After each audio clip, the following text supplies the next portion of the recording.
Hello and welcome to the Giving Voice to Depression podcast, brought to you by Recovery.com, the best place to find mental health and addiction treatment for anyone, anywhere. Each week, we profile a guest who shares openly about their mental health journey. They share because they understand that when people don't talk about their depression or other mental health conditions, those of us who do struggle with them can feel like we're the only ones, that there's something wrong with us and that no one understands. We understand. I'm Terry McGuire, the creator and co-host of this podcast. You have my promise that we'll keep it real here. Depression is real, and we're not going to sugarcoat our discussions about it. Hope is also real, and you'll get a dose of that here too. I'm Carly McCullough, a licensed social worker and educator, and Terry's daughter. We've both experienced depression and also support loved ones struggling with it. We're here to normalize talking about depression and mental health in our communities, as well as our families. And to share real-world tested strategies that have worked for other people who have walked similar paths. Thanks for joining us. One of our favorite philosophers, Fred, or Mr. Rogers, said, quote, "Anything that's human is mentionable, and anything that is mentionable can be more manageable. When we talk about our feelings, they become less overwhelming, less upsetting, and less scary. The people we trust with that important talk can help us know that we're not alone." Today's guest, Trina Kennedy, describes those conversations as completing a distress loop. Something with weight happens in our lives. With validation and support, we can process, and at least to some degree, release it. Without that opportunity, we often end up carrying and being affected by it long term. We wanted to talk with Trina for a lot of reasons, but if we're honest, it was one phrase she used that really hooked us.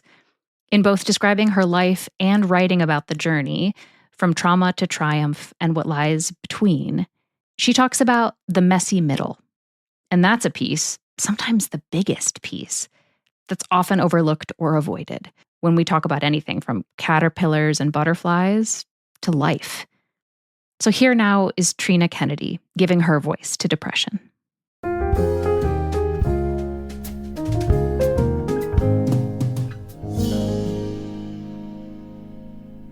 The use and meaning of the word trauma have significantly shifted in recent years.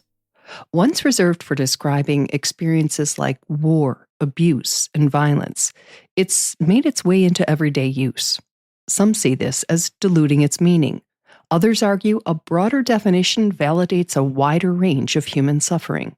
Yes, it's becoming overused and watered down, but we also have to be respectful and mindful that it isn't us who gets to decide what's traumatic for someone because we weren't in their experience, right? So I think it's an important distinction. I think what I'm hearing is often people will use trauma to describe distressing or stressful situations, not necessarily traumatic. And so I think it's an important maybe piece of the conversation to help people maybe understand what is the difference between a true trauma response versus more a stress response. Because physiologically, it's actually very similar. Both can create that adrenaline and cortisol, which increase heart rate and kind of can create that panicky feeling. It reminds me of a story I heard once about a big brother who regularly disguised himself to scare his younger siblings. To him, it may have seemed like harmless fun, boys being boys.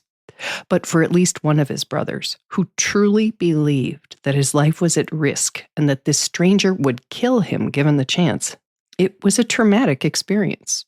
I'm not sure if you're familiar with Dr. Gabor Mate's work. Yes. So he says trauma is what happens inside of us because of what happens to us. So we have to also really be careful that there's no measuring stick. We can't go up and go, oh, this is trauma. That's not trauma, right? Right. And with that understanding, we pivot to Trina's own mental health journey and the role trauma and depression have played in it. All right. So it started for me in childhood. I came from a typical upper middle class, 2-parent, home by all accounts, looked typical and normal and happy. I think even a lot of people may have looked at my life and said, Trina has it so good, because unfortunately, I think people measure success or happiness by the things people have. And certainly had those things. But what looks good from the outside can feel very different on the inside. My parents did the best they could with the tools that they had, but they couldn't give me what they never received. And so I experienced relational trauma, particularly with my dad. I think he believed in his mind, to love your family. You go to work and you put a roof over their head and and he did that. He did that in spades. However, children need emotional love and connection, and I didn't receive that. I was a very sensitive child. I felt things very deeply. I still do. And in moments of distress, when a child's distress system is activated, children need a safe space where they feel validated and heard.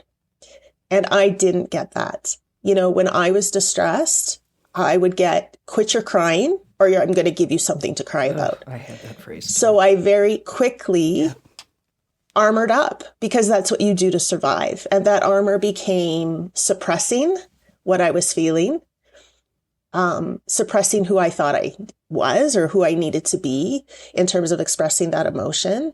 It didn't feel safe to be honest about what I was feeling. And that's problematic. Trina uses the analogy of heavy rocks to describe the big distressing feelings that come our way.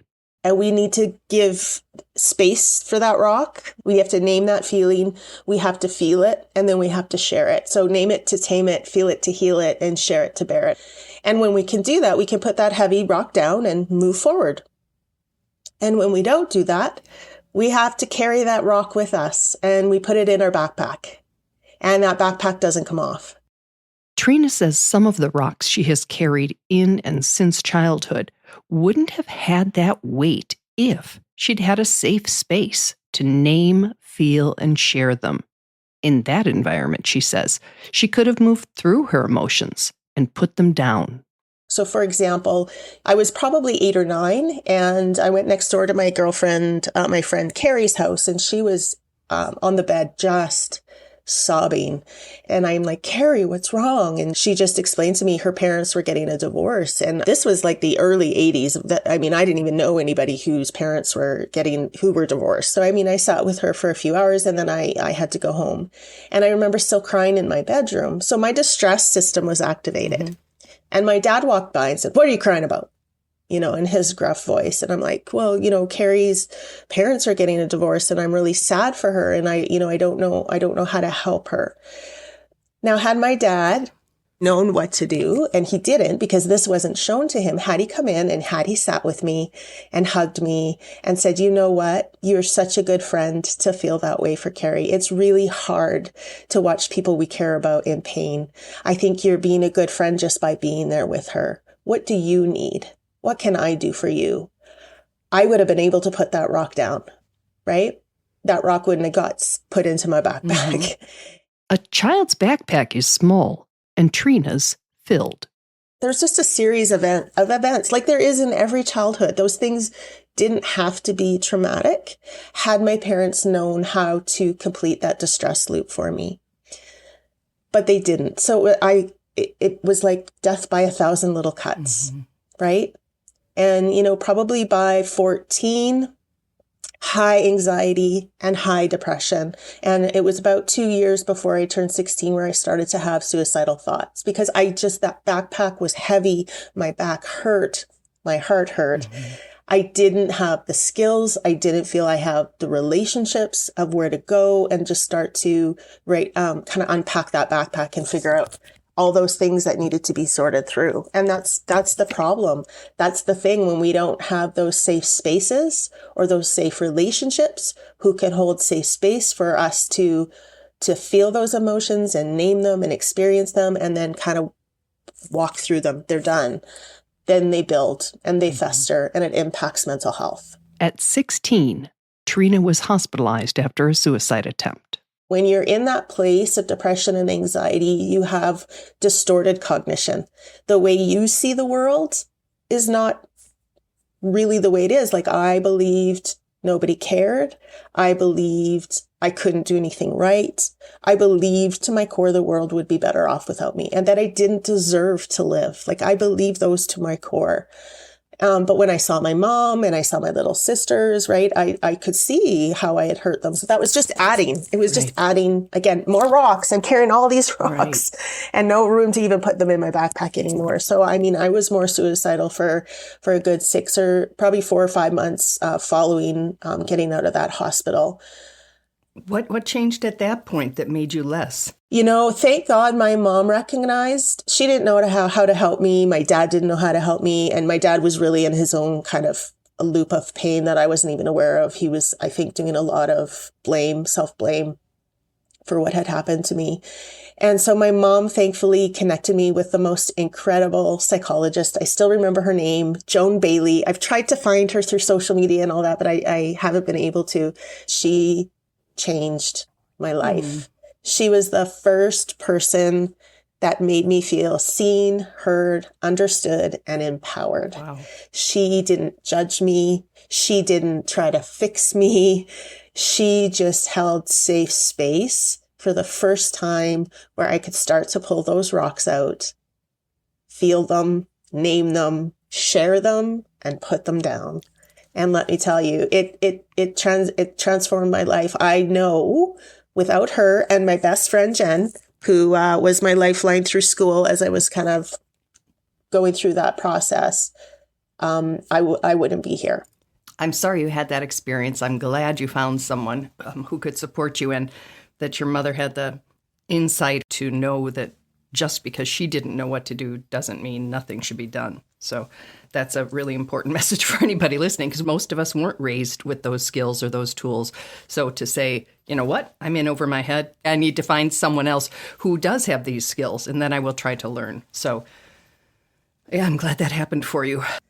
I'm 52 this year and I'm still on my healing journey. So, and between today and that day that I met Joan, it's been messy. Mm-hmm. It's been a messy transition, but also beautiful in so many ways. So we have no ability, unfortunately, to erase our past, but you've talked about integrating those experiences, sort of telling a new story.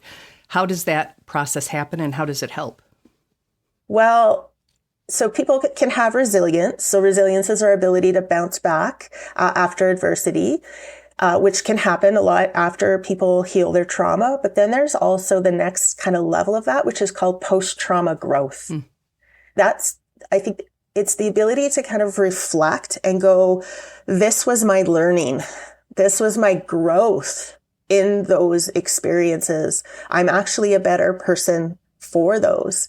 It set me, that life and connecting with Joan set me on a trajectory to become a social worker and create safe spaces for other people in their crises, as a way to hopefully hope that they, at least within the moment that we're together, that they can put at least one rock down. Mm-hmm. In this moment that we're interacting, I can hold this safe space for them. I can make them feel seen, heard, and understood. I can do that, and I do that very well. So it led me on the path to trauma. It led me to the path of writing a book and hopefully helping people in their healing. Like so much came from those experiences, as hard as they were. I know I'm a better person for it, and I'm helping other people because of it. So that's, that post-trauma growth is, I think, incredible. Not everybody who goes through trauma will move into post-trauma growth, because it really is an individual experience, and there's a lot of kind of healing aspects that need to be included in that. When you talk about trauma and getting to a better place, what do you know is helpful for people to hear that maybe we haven't said yet? You matter. Your life matters. People care. Right? And I know it doesn't feel that way. That's the cognitive distortion when people are in that pit of depression. And there are people who want to help, but people need to know, I guess, that you need that help. So please, please, please reach out. Take that risk, reach out. Again, if it's a professional, they will be able to hold that safe space. I think sometimes it feels riskier with people who aren't professionals. But again, I don't know. I don't want to assume. I think all of our experiences are so different. But healing is possible. Healing is possible, but it's not possible alone. We have to heal in connection to something bigger than ourselves, something outside of ourselves. Figuring that out and bringing that into your life, I think will be a big part in starting that healing or continuing the healing.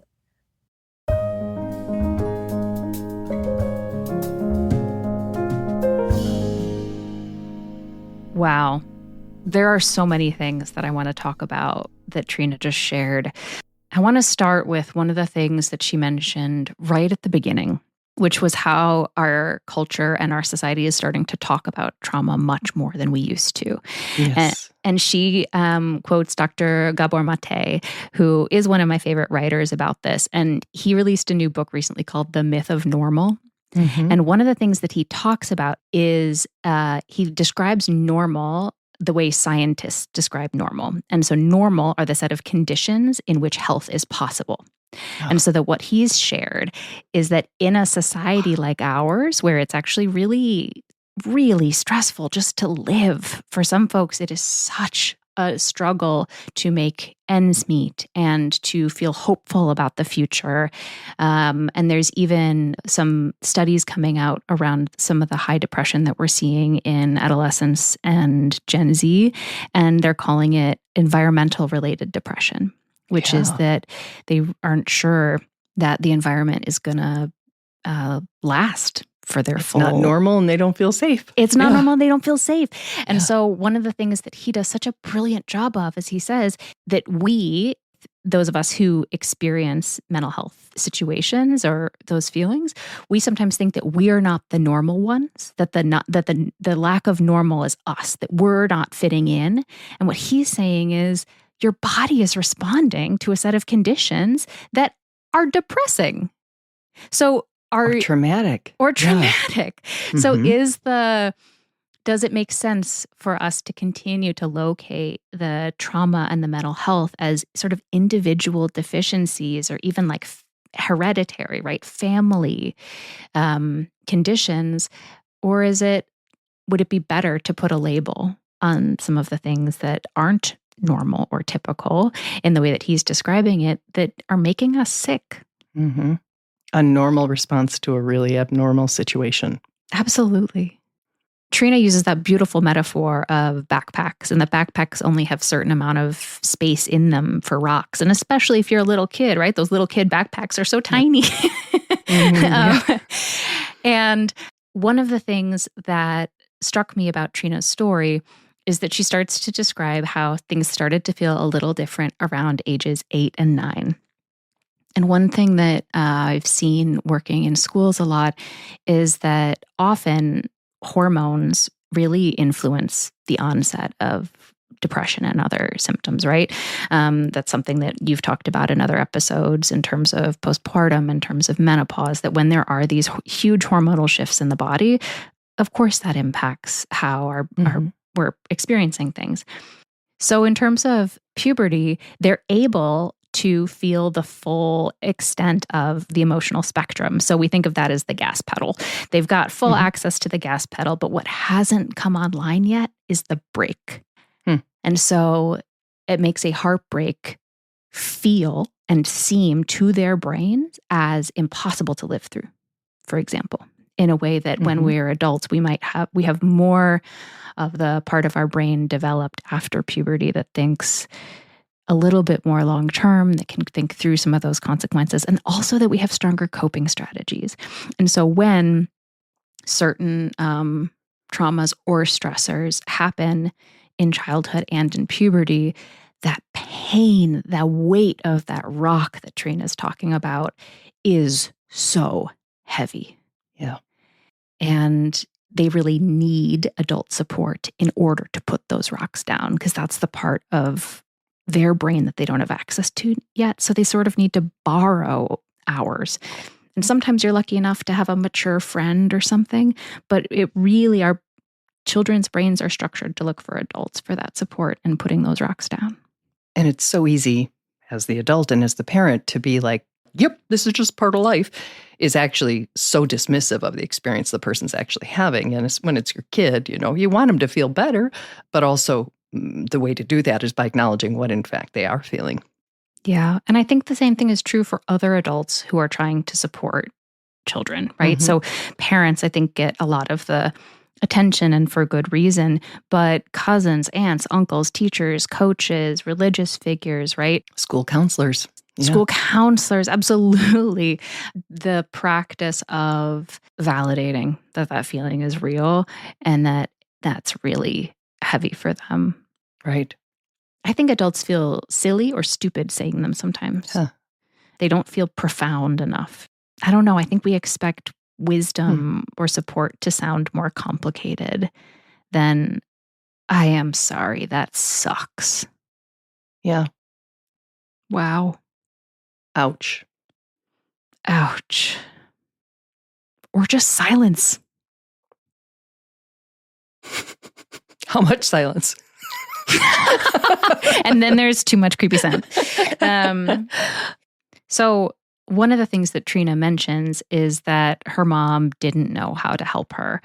And I guess I'm wondering if it would be helpful for us to share from it. Like, what did it feel like for you as a mom when you feel like the situation is, great, whatever, but like you didn't have the equipment you needed to support us as kids? Interesting question. We're going to do this, huh?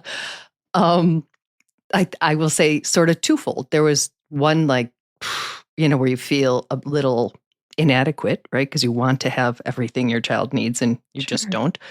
And the other was I'm grateful for recognizing my deficiencies. It's like, I can't do this. Or you might not want to tell me because I'm here and I'm mom. Mm-hmm. And that's one of the reasons why when you were young, I brought in therapists, because I didn't think you guys were messed up. I thought it would be very helpful to have someone other than me for you to be able to tell anything you wanted to, and that they had more experience dealing with those things. You were my first child and, hadn't done it before.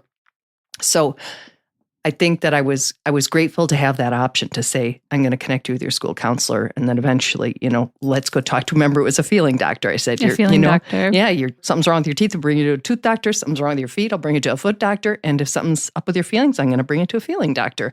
And we really normalized it, I think. Yeah.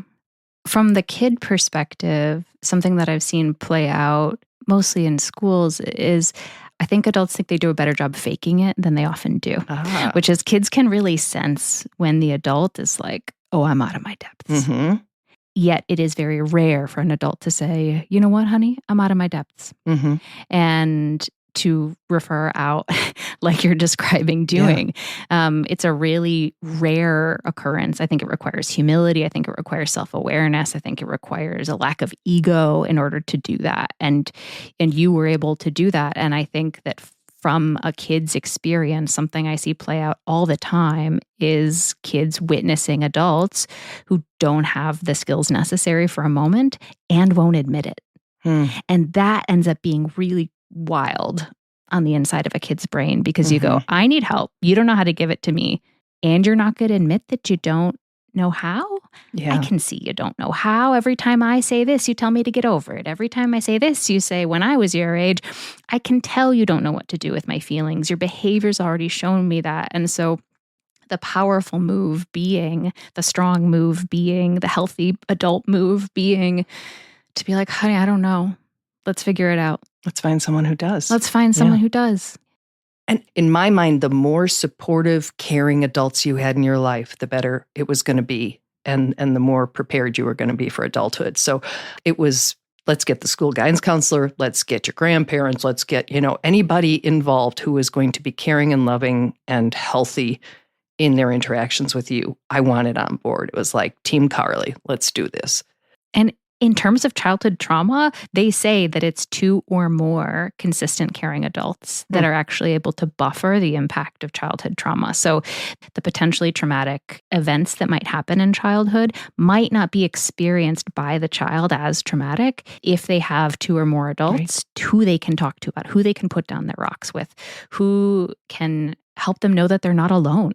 Because one of the huge things about trauma is you feel overwhelmed, which stinks, but you also feel powerless. And it's really through connection and relationship that we start to not feel powerless again.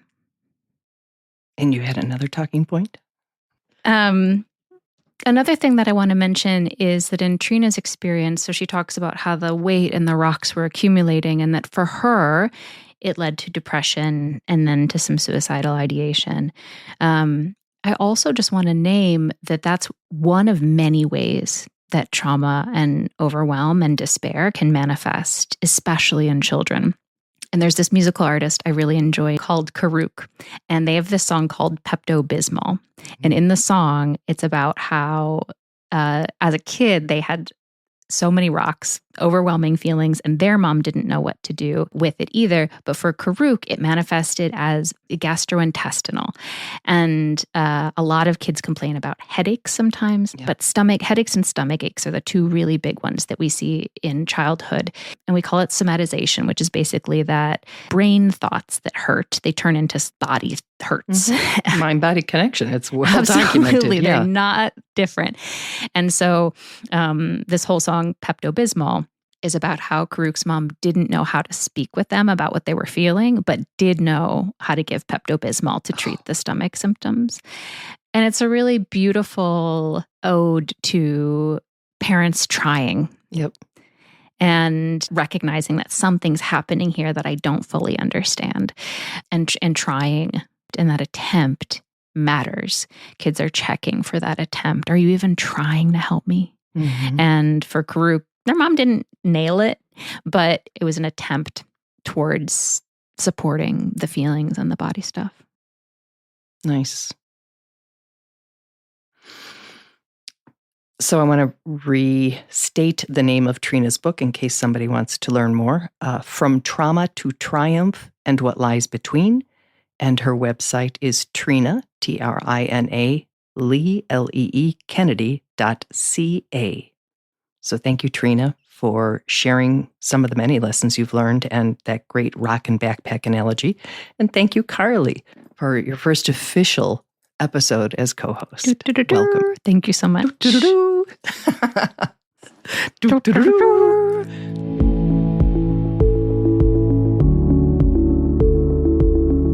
We really hope that this discussion helps give some language or context to your own depression, or ideas for how to support someone else in your life living with it. We invite you to check out the hundreds of episodes in our archive and to explore both the Resource Hub and treatment options on recovery.com. Depression is too dark a road to walk alone. We'll be back next week.